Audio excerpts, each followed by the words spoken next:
Good morning friends. आज हम लोग पॉलिटी के संदर्भ में संविधान निर्माण से संबंधित सारी महत्वपूर्ण चीज़ें जानेंगे। टीजीटी का ये सिलेबस में है यूपी टीजीटी के लिए, और इसको देखेंगे पूरा डीपली। तो आज का टॉपिक है संविधान का निर्माण।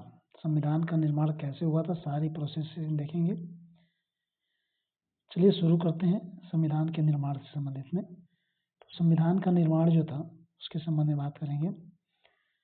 1922 ईस्वी में सर्वप्रथम महात्मा गांधी ने दक्षिण अफ्रीका के तर्ज पर संविधान सभा के गठन की बात की थी।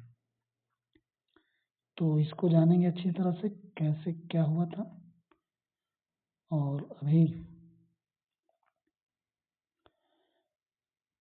जनवरी 1925 ईस्वी में दिल्ली में हुए अधिवेशन में प्रस्तुत कॉमनवेल्थ ऑफ इंडिया बिल संवैधानिक प्रणाली की रूपरेखा प्रस्तुत करने का प्रथम प्रयास था। ये 10 अगस्त 1928 को प्रस्तुत नेहरू रिपोर्ट इस दिशा में एक स्पष्ट प्रयास था।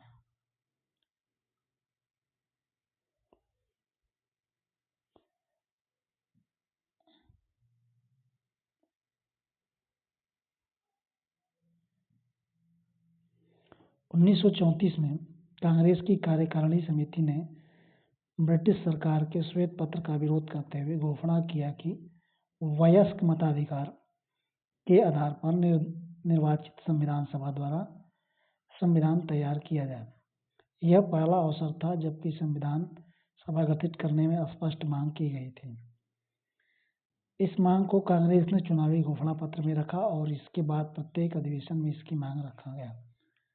प्रांतीय विधानसभाओं में कांग्रेस ने 1937 के अंत में इस आशय के संकल्प भी पास किए थे।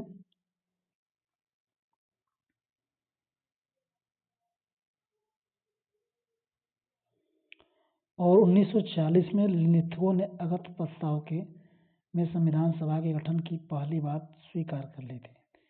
इसे 1942 के कृषि मिशन ने भी दोहराया तथा कैबिनेट मिशन के प्रस्ताव के फलस्वरूप संविधान सभा का गठन हुआ। तो संविधान सभा गठन जो हुआ था वो कैबिनेट मिशन के प्रस्तावों के फलस्वरूप हुआ था। 10 लाख जनसंख्या पर एक प्रतिनिधि चुने जाने का प्राविधान था।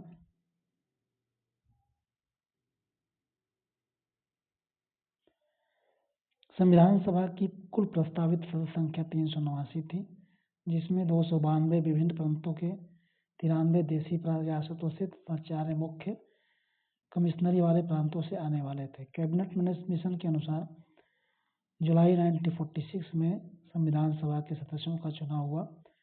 296 सदस्यों का निर्वाचन ब्रिटिश भारत के अधीन 11 प्रांतों, 4 चीफ कमिश्नर प्रांतों से हुआ।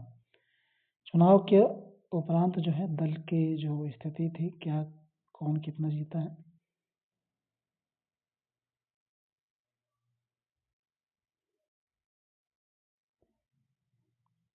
तो कांग्रेस ने 208 सीटों पर, मुस्लिम लीग 73, यूनियनिस्ट पार्टी 3, कृषक प्रजा पार्टी 1, अनुसूचित जाति परिसंघ 1,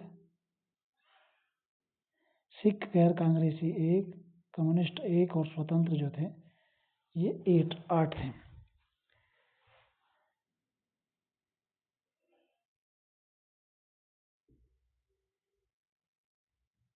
अम्बेडकर बंगाल से चुने गए थे।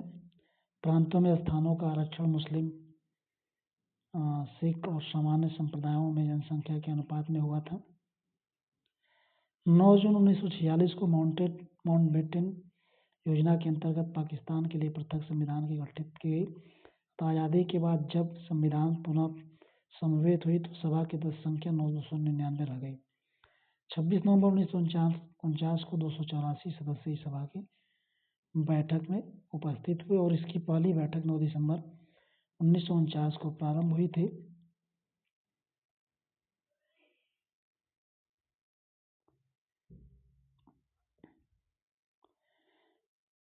इसके बाद संविधान ने विभिन्न पहलुओं पर विचार करते हुए प्रतिवेदन हेतु अनेक विषयगत समितियां बनाई, जिसमें प्रमुख हैं संघ शक्ति समिति के अध्यक्ष पंडित जवाहरलाल नेहरू, मूल अधिकार अल्पसंख्यक समिति, सरदार पटेल थे। प्रांतीय संविधान समिति सरदार पटेल थे और संघीय संविधान समिति जवाहरलाल नेहरू, झंडा समिति JB कृपलानी थे। संविधान सभा ने विधायी सदन के रूप में कार्य किया। कार्यप्रणाली के सुचारू संचालन हेतु समिति व्यवस्था को अपनाया गया। संविधान सभा ने 29 अगस्त को प्रारूप समिति का प्रारूप गठन किया, जिसका कार्य था समितियों और एवं BN राव के क्रमशः प्रतिवेदन और प्रारूप के आधार पर सर्वमान्य प्रारूप तैयार करना। संविधान सभा की बैठक केवल 167 दिन तक ही चली।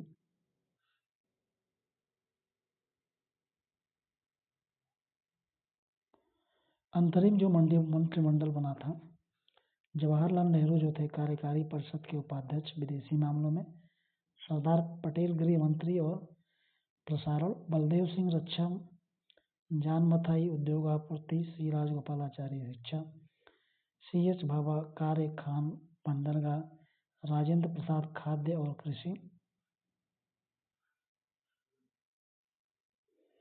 आसफ अली रेलवे, जगजीवन राम श्रम, लियाकत अली खां वित्त, IR चुंदरीगर वाणिज्य, जोगेंद्र नाथ मंडल विधि, गजनफर अली खां स्वास्थ्य और अब्दुल जस्तर संचार मंत्री थे।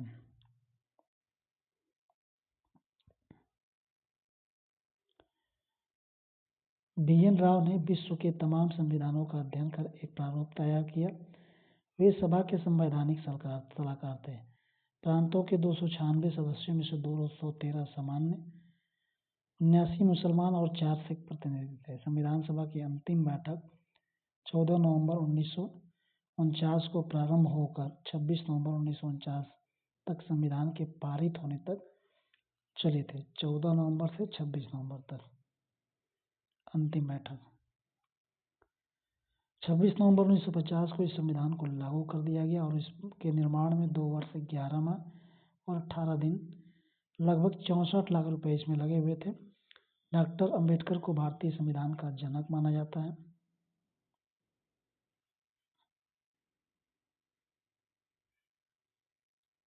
भारतीय संविधान नवनिर्मित तथा विश्व का सर्वाधिक व्यापक संविधान है। जिस समय यह लागू हुआ था उस समय 395 अनुच्छेद और 8 अनुसूचियां थीं।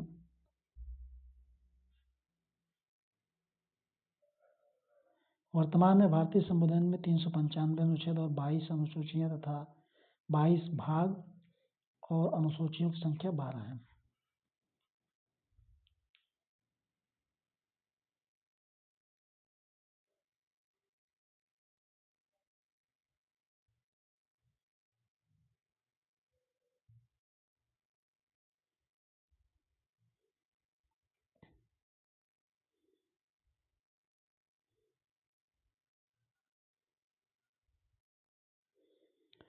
भारतीय संविधान का मूल स्रोत भारत की जनता ही है। संविधान सभा में साम्यवादी दलों का प्रतिनिधि नहीं था। भारत के लिए एक संविधान होना चाहिए, यह मांग सर्वप्रथम स्वराज पार्टी ने 1934 में उठाई थी। भारतीय संविधान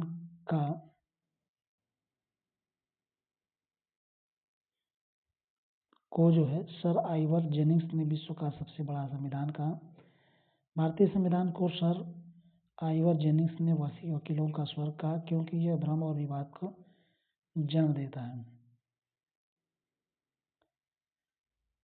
भारतीय संविधान का आधारभूत ढांचा प्रभुत्व संपन्न राज्य, लोक तंत्रात्मक गणराज्य, समाजवादी, पंथ निरपेक्ष, नागरिकों के मौलिक अधिकार, कल्याणकारी राज्य, सामाजिक, आर्थिक, राजनैतिक न्याय की समानता तथा न्यायिक पुनरावलोकन।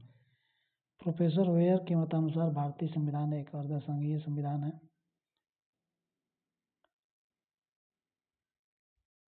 डॉक्टर जेनिंग्स के मतानुसार भारतीय संविधान एक ऐसा संघ है जिसमें केंद्रीयकरण की सशक्त प्रवृत्ति है।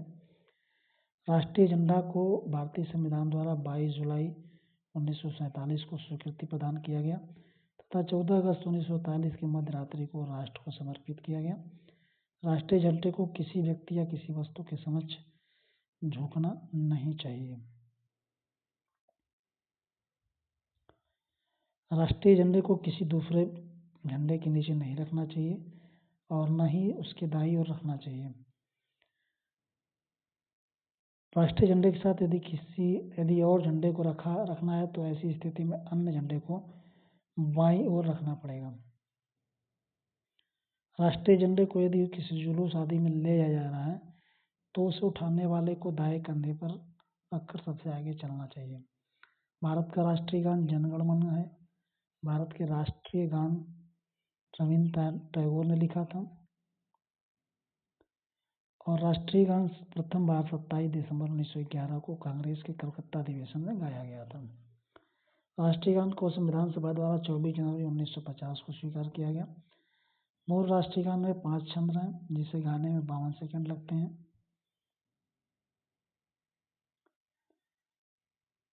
वंदे मातरम भारत का राष्ट्रीय गीत है।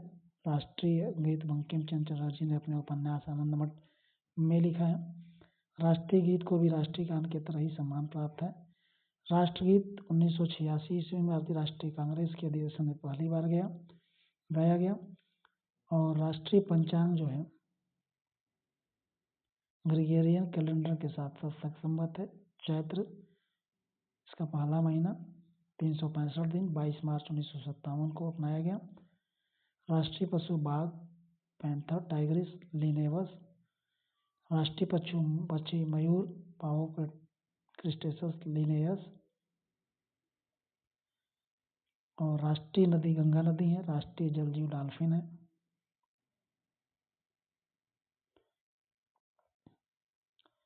भारतीय संविधान की उद्देशिका क्या थी? तो हम भारत के लोग भारत को एक संपूर्ण प्रभुत्व संपन्न समाजवादी पंथनिरपेक्ष लोक तंत्रात्मक गणराज्य बनाने के लिए तथा उसके समस्त नागरिकों को सामाजिक आर्थिक राजनीतिक न्याय विचार अभिव्यक्ति विश्वास धर्म और उपासना की स्वतंत्रता प्रतिष्ठा और अवसर की क्षमता के प्राप्त करने के लिए तथा उन सब में व्यक्ति की गरिमा और राष्ट्र की एकता और अखंडता सुनिश्चित करने वाली बंधुता को बढ़ाने के लिए दृढ़ संकल्प होकर अपनी इस संविधान सभा में आज 26 नवंबर 1949 ईस्वी मिति मार्गशीर्ष शुक्ला सप्तमी सप्तम 2006 विक्रमी को एतद द्वारा इस संविधान को अंगीकृत अधिनियमित और आत्मर्पित करते हैं। प्रस्तावना का आरंभ हम भारत के लोग शब्दों से हुआ है। इसका अर्थ है कि भारत का संविधान भारत के लोगों द्वारा तैयार किया गया है, न कि विदेशी सत्ता द्वारा। इसका निहितार्थ यह भी कि जनता ही शक्ति का स्रोत है और वही संप्रभु है। प्रस्तावना जो ऑस्ट्रेलिया के संविधान से लिया गया है। भारतीय संविधान के प्रस्तावना में 3 नए शब्द जोड़े गए जो पंथनिरपेक्ष समाजवादी अखंडता है। इसे 42वें संविधान संशोधन 1976 द्वारा जोड़ा गया। भारतीय संविधान का मुख्य उद्देश्य लोगों में न्याय स्वतंत्रता समानता बंधुत्व की भावना पैदा करना। गणराज्य उसे कहते हैं जहाँ का राष्ट्राध्यक्ष अप्रत्यक्ष रूप से जनता द्वारा निर्वाचित होता है। इन बेरोबारी के प्रकरण में सर्वोच्च न्यायालय ने कहा कि प्रस्तावना संविधान का भाग नहीं है, किंतु केशवानंद भारती 1973 के प्रकरण में संविधान का भाग माना। कहा कि प्रस्तावना में संशोधन किया जा सकता है लेकिन मूल ढांचा प्रभावित नहीं होना चाहिए। भारतीय संविधान की प्रस्तावना के तहत भारत के समस्त नागरिकों को सामाजिक आर्थिक और राजनीतिक न्याय के अधिकार सुनिश्चित किए गए हैं। प्रस्तावना में भारत के समस्त नागरिकों को प्रतिष्ठा अवसर की समानता का अधिकार प्रदान किया गया। संपूर्ण संप्रभुत्व संपन्न राष्ट्र शब्द से यह स्पष्ट होता है कि भारत अपने आंतरिक और बाह्य मामलों में पूरी तरह स्वतंत्र है। जहाँ की सरकार जनता द्वारा निर्वाचित होती है उसे लोकतंत्र कहते हैं। प्रस्तावना में यह भी सुनिश्चित किया गया है कि भारत के लोगों को विचार अभिव्यक्ति विश्वास धर्म उपासना और स्वतंत्रता की सुनिश्चित किया गया। संविधान की उद्देशिका के मुख्य शब्द संपूर्ण प्रभुत्व संपन्न समाजवादी पंथनिरपेक्ष लोकतंत्रात्मक गणराज्य सामाजिक आर्थिक राजनैतिक न्याय विचार और अभिव्यक्ति और विश्वास धर्म और उपासना।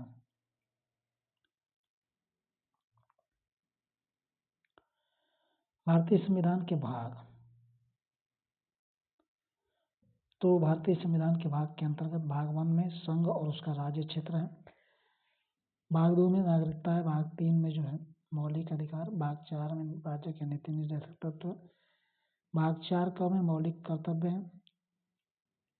और भाग 5 में संघ, कार्यपालिका, राष्ट्रपति, उपराष्ट्रपति।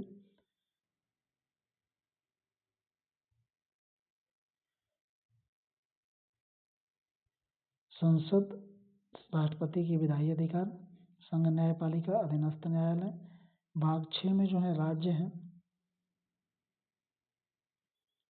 और उसकी कार्यपालिका, राज्यपाल, राज्य का विधानमंडल, राज्य की विधायी शक्तियाँ, राज्यपाल की राज्य उच्च न्यायालय, अधीनस्थ न्यायालय। भाग 7 में प्रथम अनुसूची के भाग ख के राज्य संविधान 7वां संशोधन अधिनियम 1956 द्वारा निरसित किया गया। भाग 8 जो है संघ राज्य क्षेत्र है। 9 जो है पंचायतें संविधान के 73वें संशोधन अधिनियम द्वारा 1992 में जोड़ा गया। भाग 9 का नगर पालिकाएं संविधान के 74वें संशोधन अधिनियम 1992 द्वारा जोड़ा गया। भाग 10 जो है अनुसूचित तथा जनजाति क्षेत्र में है। भाग 11 जो है संघ तथा राज्यों के मध्य संबंध, विधायी संबंध, प्रशासनिक संबंध। भाग 12 वित्त तथा संपत्ति तथा संविदा व वाद विवाद, वित्त, ऋण लेना, प्रशासनिक संबंध।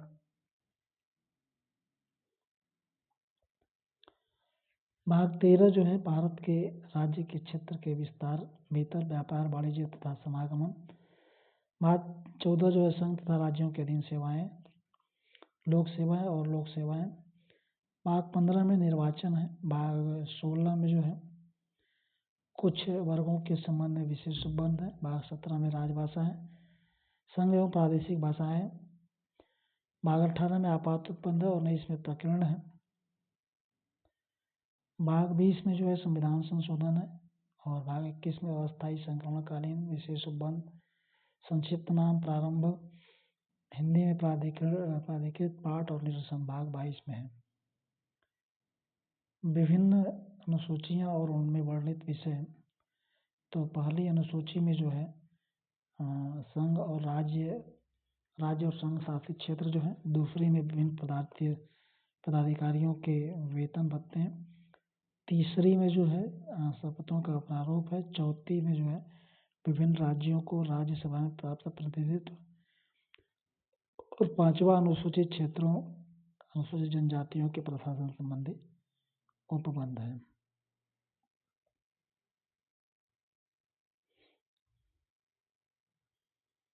छठे नंबर पे जो है असम, मेघालय, त्रिपुरा, मिजोरम राज्यों के जनजातीय क्षेत्र के प्रशासन के बारे में। 7वें में जो है शक्तियों के वितरण, संघ सूची, राज्य सूची, समवर्ती सूची है। 18 में जो है 18 भाषाओं का उल्लेख। 9वीं भूमि सुधार विधियों का विवरण जो न्यायिक समीक्षा से परे है। दल बदल विरोधी प्रावधान जो है ये 10वें में। 11वें में जो है पंचायतों को प्राप्त 29 विषय और 12वीं में जो है नगर निकायों को प्राप्त 18 विषय। राज्यों का पुनर्गठन के अंतर्गत अनुच्छेद 1 के अनुसार भारत राज्यों का संघ है। अनुच्छेद भारत को संसद को भारत में नए राज्य को सम्मिलित निहित करने की शक्ति प्राप्त है। 22वें राज्य सिक्किम भारत में इसी के तहत प्रवेश हुआ था। अनुच्छेद 3 के अनुसार संसद विधि राज्यों की सीमाओं और नाम में परिवर्तन कर सकती है और राज्यों के क्षेत्र को लेकर नए राज्यों का सृजन कर सकती है। इस आशय का विधेयक राष्ट्रपति की पूर्व सहमति से ही संसद में रखा जाएगा।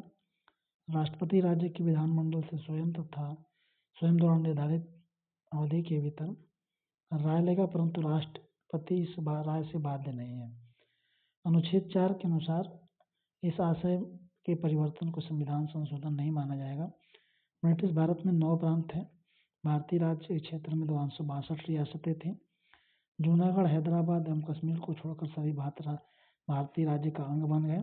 सरदार पटेल के प्रयत्न से पुलिस कार्रवाई द्वारा जूनागढ़ एवं हैदराबाद को मिला लिया गया। 1951 के पहले ABCD के राज्यों थे, जबकि राज्य पुनर्गठन अधिनियम 1956 द्वारा इस प्रकार की श्रेणियों को समाप्त कर दिया गया। भाषा पर आधारित राज्यों के पुनर्गठन के मसले पर सर्वप्रथम दर आयोग का गठन किया गया। दर आयोग ने भाषा आधारित राज्यों गठन के प्रस्ताव का ठुकरा दिया। इसका समर्थन जवाहरलाल वल्लभ भाई पटेल, पट्टाभी सिताबे रमैया कांग्रेसी समिति ने किया। परंतु 15 दिसंबर को जब 56 दिन के अनशन के बाद पोट्टी श्रीराम लल्लू की मृत्यु हो गई तो तेलुगु भाषियों को पृथक राज्य का आंदोलन तीव्र हो गया। 1/10/1953 को प्रथम भाषा आधारित राज्य आंध्र प्रदेश का गठन कर दिया गया। 22/12/1953 को फजल रजी आयोग की गठित किया गया, जिसमें पडिक्कर और हृदय कुंजरू सदस्य की सिफारिश पर राज्य पुनर्गठन एक्ट 1956 पुनः आर्टिकल 3 के अंतर्गत पारित किया गया। आयोग की रिपोर्ट 30/9/1956 को आई थी। इसके द्वारा 14 राज्यों और 6 संघशासित क्षेत्र सृजित किया गया। यद्यपि आयोग ने 16 राज्यों और 3 संघीय क्षेत्रों की सिफारिश की थी। गुजरात, महाराष्ट्र नामक राज्य 2 राज्य जो है 1960 में बॉम्बे राज्य का पुनर्गठन करके बनाया गया था। केरल राज्य जो है 1956 के एक्ट के द्वारा ट्रावनकोर, कोचीन राज्य बी श्रेणी से बनाया गया था।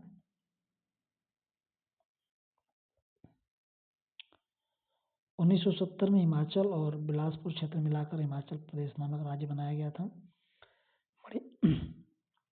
मणिपुर, त्रिपुरा 1971 के पूर्वोत्तर पुनर्गठन एक्ट द्वारा बनाए गए।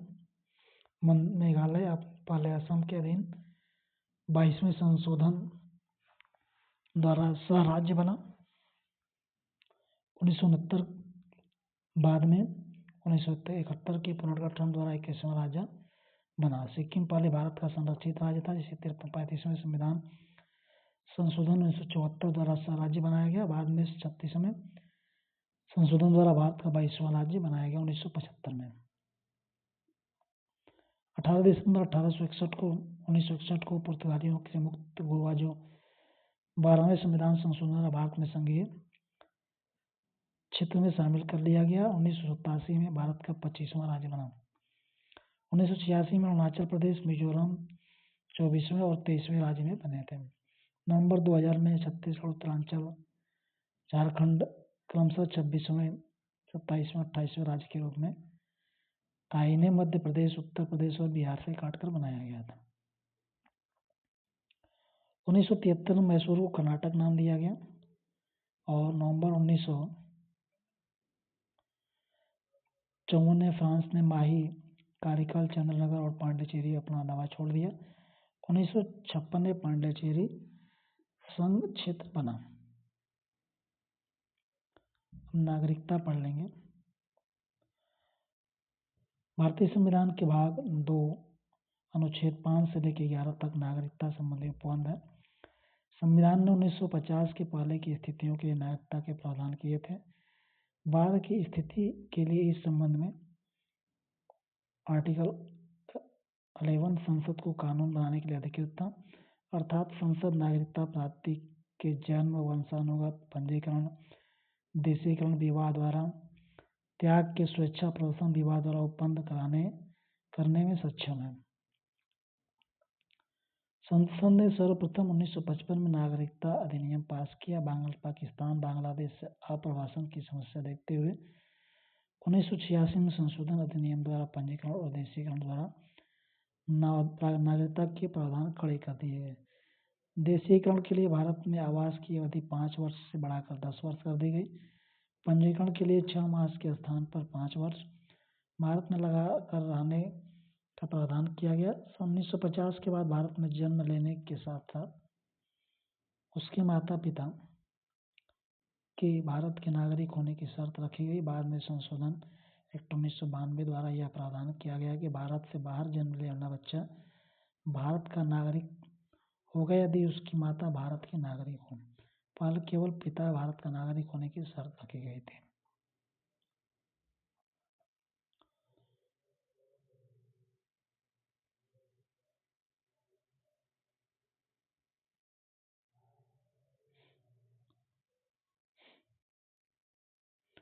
मौलिक अधिकार देख लेंगे।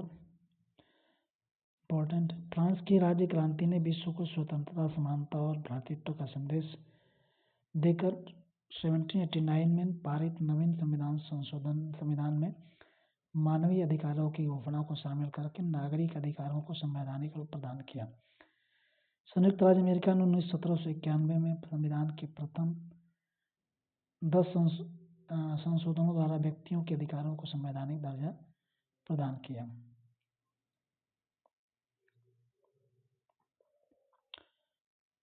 उन्नीस 1945 में स्थापित यूएनओ द्वारा भी दिसंबर 1948 में मानवीय अधिकारों की सार्वलौकिक घोषणा के नाम से अंतर्राष्ट्रीय अधिकार पत्र स्वीकार किया गया। वे अधिकार जो व्यक्ति के जीवन के लिए मौलिक तथा अनिवार्य होने के कारण संविधान द्वारा नागरिकों को प्रदान किए गए हैं, जिसमें राज्य हस्तक्षेप नहीं कर सकता, मौलिक अधिकार कहलाते हैं। A.K. गोपालन बनाम मद्रास राज्य के विवाद में मुख्य न्यायाधीश पतंजलि शास्त्री ने कहा कि मौलिक अधिकारों की मुख्य विशेषता यह है कि राज्य द्वारा पारित विधियों से ऊपर है। मूल अधिकार देश के नागरिकों के समान रूप से प्राप्त हैं और इनका संरक्षण न्यायपालिका को बनाया गया। राष्ट्र की सुरक्षा, समाज के हित में मूल अधिकारों पर प्रतिबंध लगाया जा सकता है। मौलिक अधिकार न्याय योग्य अर्थात न्यायालय में प्रवर्तनीय है। साधारणतः संविधान संशोधन प्रक्रिया के अलावा इसे संशोधन नहीं हो पाता है। भारत में सर्वप्रथम मौलिक अधिकारों की मांग जवाहरलाल नेहरू ने 1935 में की थी।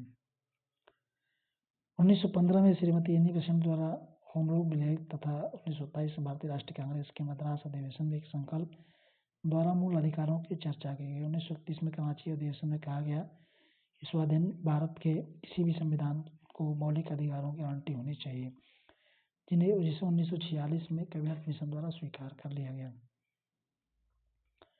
27 फरवरी 1947 को मौलिक अधिकारों संबंधी उप समिति की बैठक में इनको स्वीकार किया गया। संविधान द्वारा प्रदत्त मौलिक अधिकार संविधान में भाग 3 में मौलिक अधिकारों को स्थान दिया गया। भारतीय संविधान द्वारा नागरिकों को 7 मौलिक अधिकार प्रदान किए गए थे, किंतु 44वें संविधान संशोधन द्वारा 1979 के द्वारा संपत्ति के मौलिक अधिकार को समाप्त कर दिया गया। अब 6 मौलिक अधिकार रह गए। संपत्ति के अधिकार को विधिक दर्जा देकर अनुच्छेद 300 क में संविधान में सम्मिलित किया गया। 6 मौलिक अधिकार कौन कौन से हैं? तो 6 मौलिक अधिकार समानता का अधिकार, स्वतंत्रता का अधिकार, शोषण के विरोधी अधिकार, धार्मिक स्वतंत्रता का अधिकार, संस्कृति तथा शिक्षा संबंधी अधिकार, संवैधानिक उपचारों का अधिकार। अनुच्छेद 14 से लेकर 18 तक जो है समता का अधिकारों का वर्णन किया गया। अनुच्छेद 14 विधि के समक्ष समानता से संबंधित है। इसमें यह वाक्य ब्रिटिश संविधान से तथा कानून का समान संरक्षण अमेरिकी संविधान से स्वीकृत किया गया है। आर्टिकल 15 में राज्य द्वारा धर्म, मूल, वंश, जाति, लिंग, जन्मस्थान आदि के आधार पर नागरिकों के प्रति जीवन के किसी क्षेत्र में भेदभाव नहीं किया जाएगा। आर्टिकल 16 राज्य के अधीन नौकरियों के समान अवसर किसी भेदभाव के उपलब्ध कराता है। आर्टिकल 70 अस्पृश्यता से उत्पन्न किसी जागरूकता को लागू करना एक दंडनीय अपराध होगा।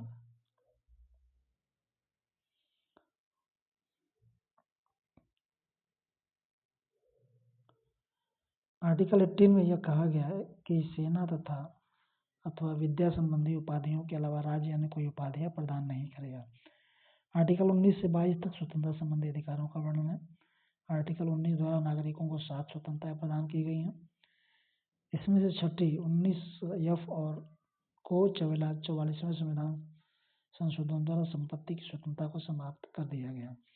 अनुच्छेद 19 में अस्त्र रहित शांतिपूर्ण सम्मेलन की, समुदाय एवं संघ निर्माण की, भारत के राज्य क्षेत्र में आबाद भ्रमण, निवास की, वृत्ति उपजीविका की स्वतंत्रताएं दी गई। हड़ताल करने का अधिकार दिया गया। अनुच्छेद 1919 फर्स्ट के अंतर्गत कोई मूल अधिकार नहीं है। प्रेस की विचार अभिव्यक्ति की स्वतंत्रता प्रदान की गई। अभिव्यक्ति की स्वतंत्रता पर निम्न आधार पर प्रतिबंध लगाया गया जा सकता है। राज्य की सुरक्षा, लोक व्यवस्था, भ्रष्टाचार, सदाचार के हित में न्यायालय आह्वान, मानहानि, अपराध के लिए उत्तेजित करना, भारत की प्रभुत्ता, अखंडता एवं वैदेशिक मामले। आर्टिकल 90 केवल भारतीय नागरिकों के लिए है।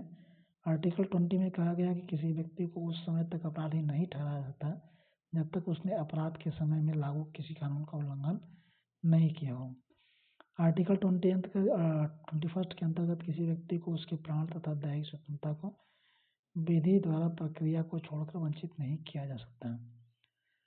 86वें संविधान संशोधन द्वारा 2002 द्वारा आर्टिकल 21 को जोड़कर शिक्षा के संविधान अधिकार को मूल अधिकार बना दिया गया और राज्य 6 से 14 वर्ष के आयु के सभी बच्चों को निःशुल्क और अनिवार्य शिक्षा उपलब्ध करेगी। अनुच्छेद 22 बंदीकरण की व्यवस्था व्यक्ति को कुछ अधिकार प्रदान किए गए। यह 2 प्रकार के अपराधियों पर नहीं लागू होती है। शत्रु देश के निवासियों पर निवारक निरोध अधिनियम के तहत गिरफ्तार व्यक्ति पर निवारक निरोध का तात्पर्य वास्तव में किसी प्रकार का अपराध किए जाने से पूर्व और बिना किसी प्रकार की न्यायिक प्रक्रिया के लिए नजरबंदी है। आर्टिकल 22 के भाग 4, 5, 6 को अंतर्गत निवारक निरोधक अधिनियमों का वर्णन किया गया है। आर्टिकल 23 और 24 में शोषण के विरुद्ध अधिकार का वर्णन है। आर्टिकल 23 के द्वारा बेगार और इसी प्रकार के अन्य जबरदस्ती लिया गया श्रम निषिद्ध ठहराया जाएगा। आर्टिकल 24 में बाल श्रम का निषेध किया गया है। आर्टिकल 25 से लेकर 28 तक धार्मिक स्वतंत्रता के अधिकारों का वर्णन किया गया है। आर्टिकल 25 में कहा गया है कि सार्वजनिक व्यवस्था, सदाचार, स्वास्थ्य के आधार पर सभी व्यक्तियों के अंतःकरण की स्वतंत्रता का अधिकार होगा। सिखों द्वारा कपाट धारण करना, लेकर चलना धार्मिक स्वतंत्रता का अंग माना जाएगा। आर्टिकल 26 में धार्मिक मामलों से संबंध के प्रबंध की व्यवस्था की गई है। धार्मिक संस्थानों दान के स्थापित सार्वजनिक सेवा संस्थानों की स्थापना, उनका पोषण करना, धर्म संबंधी निजी मामलों का स्वयं प्रबंधन करने का अधिकार, चल अचल संपत्ति को अर्जित करने का अधिकार, उक्त संपत्ति के विधि के अनुसार संचालन करने का अधिकार।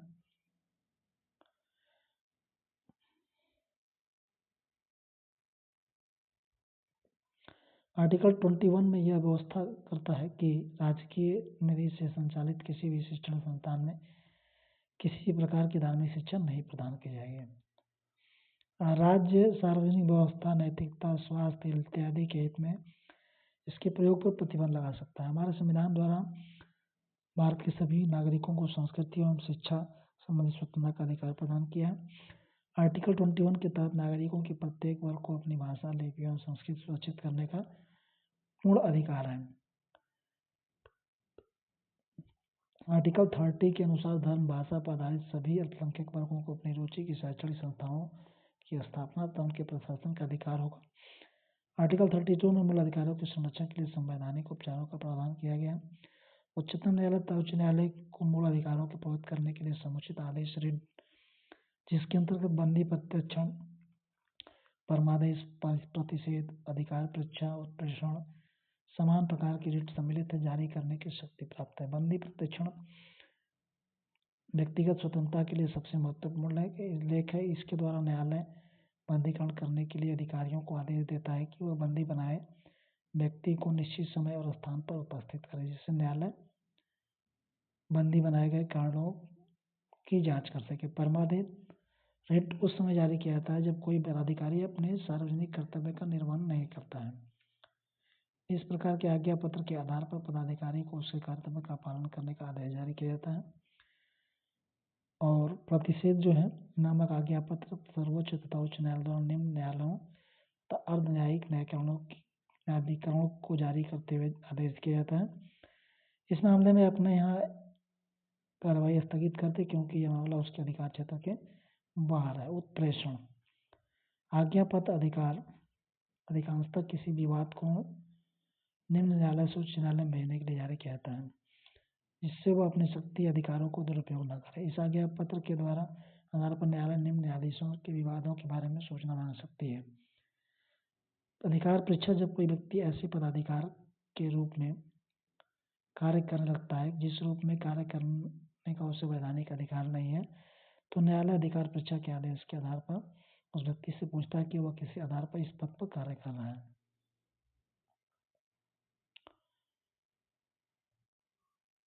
1951 में शंकरी प्रसाद के प्रकरण में सर्वोच्च न्यायालय ने निर्णय दिया कि संसद संविधान की अन्य व्यवस्थाओं के समान मौलिक अधिकारों को अधिकारों में परिवर्तन कर सकती है।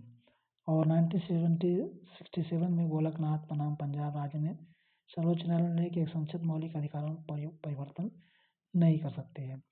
23 अप्रैल 1973 में केशवानंद भारती केस में सर्वोच्च न्यायालय की 13 सदस्यीय पीठ ने 7 सदस्यों ने यह निर्णय दिया कि संसद मूल अधिकारों में कमी कटौती पूर्णतया समाप्त कर सकती है, बशर्ते संविधान संशोधन के द्वारा संविधान की मूल भावना और स्वरूप के विपरीत न हो। सेना में जहाँ पर सेना कानून लोगों और मूल अधिकार स्थगित कराते हैं, संकट काल में मूल अधिकारी को स्थगित किया जाता है। सिर्फ आर्टिकल 20 और 21 जीवित रहता है।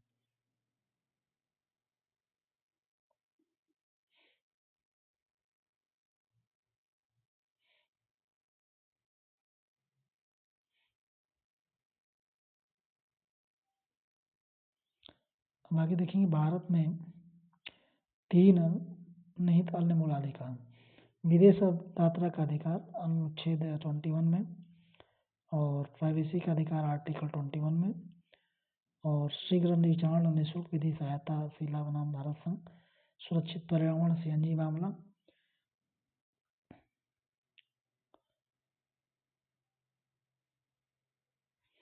1951 में जो है ये तो हो ही गया।